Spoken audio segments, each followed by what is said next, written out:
கர்நாடக மாநிலம் கோலார் தங்கவயலில் நடந்த ஒரு அதிர்ச்சி சம்பவம் அப்பகுதியில் பெரும் பரபரப்பை ஏற்படுத்தியுள்ளது. காலையில் புதுமண தம்பதியாக கரம் பிடித்த காதலர்கள் மாலையில் ஏற்பட்ட தகராறில் மாறி மாறி கத்தியால் குத்திக் கொண்ட சம்பவத்தில் இளம்பெண் பரிதாபமாக உயிரிழந்தார். காதல் கணவர் படுகாயத்துடன் மருத்துவமனையில் சிகிச்சை பெற்று வருகிறார். இருவருக்கும் இடையில் நடந்தது என்ன?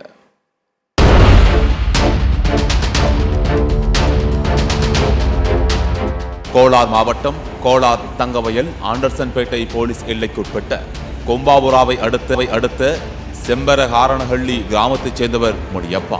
இவரது மகன் 30 வயது நவீன்குமார். தனியார் நிறுவனத்தில் இவர் வேலை பார்த்து வந்ததாக கூறப்படுகின்றது. அதே பகுதியைச் சேர்ந்தவர் 20 வயது லீதாஸ்ரீ. நவீன்குமார் மற்றும் லீதாஸ்ரீயும் ஒரே கிராமத்தைச் சேர்ந்தவர்கள் என்பதால் இருவருக்குள்ளும் பழக்கம் ஏற்பட்டுள்ளது.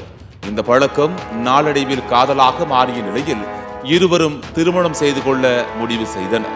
இவர்களது வீட்டில் இதனை தெரிவித்த நிலையில் இவர்களது திருமணத்திற்கு இரு வீட்டாரும் சம்மதம் தெரிவித்ததை தொடர்ந்து திருமண ஏற்பாடுகள் நடைபெற்று வந்தன.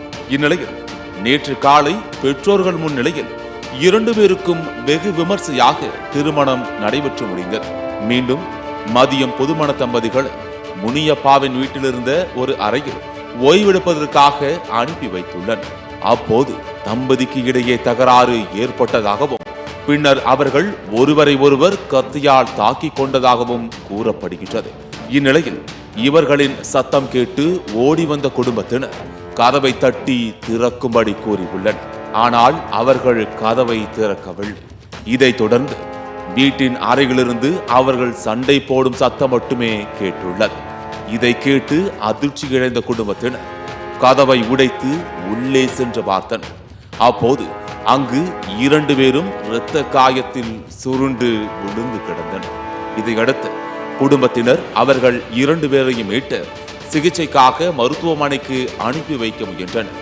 ஆனால் அதற்குள் லீதாஸ்ரீ உயிரிழந்தார். இதையடுத்து குடும்பத்தினர் நவீன்குமாரை மீட்டு கோலார் அரசு மருத்துவமனைக்கு சிகிச்சைக்காக அனுப்பி வைத்தனர். அங்கு நவீன்குமாருக்கு தீவிர சிகிச்சை அளிக்கப்பட்டு வருகிறது. இதனைத் தொடர்ந்து இந்த சம்பவம் குறித்து ஆண்டர்சன்பேட்டை போலீசாருக்கு தகவல் தெரிவிக்கப்பட்ட நிலையில் தகவலின் அடிப்படையில் சம்பவ இடத்திற்கு விரைந்து வந்த போலீசார் விசாரணையை தொடங்கினர். போலீசார் மேற்கொண்ட முதற்கட்ட விசாரணையில் திருமணம் முடிந்த சில மணி நேரத்தில் 2 பேருக்கும் இடையே கருத்து வேறுபாடு ஏற்பட்டதன் காரணமாக அவர்கள் இருவரும் ஒருவரை ஒருவர் கத்தியால் தாக்கிக் கொண்டதும் தெரிய வந்தது.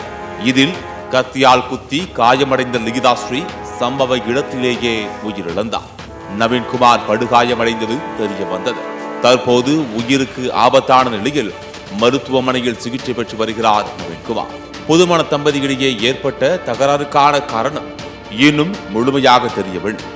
இது குறித்து ஆண்டர்சன்பேட்டை போலீசார் வழக்கு பதிவு செய்து தீவிர விசாரணை நடத்தி வருகின்றனர். திருமணமான ஒரு சில மணி நேரத்திலேயே புதுமண தம்பதிகள் ஒருவரை ஒருவர் தாக்கிக் கொண்டதில் காதல் மனைவி உயிரிழந்த சம்பவம் ஆண்டர்சன்பேட்டை பகுதியில் பெரும் பரபரப்பையும் சோகத்தையும் ஏற்படுத்தியுள்ளது.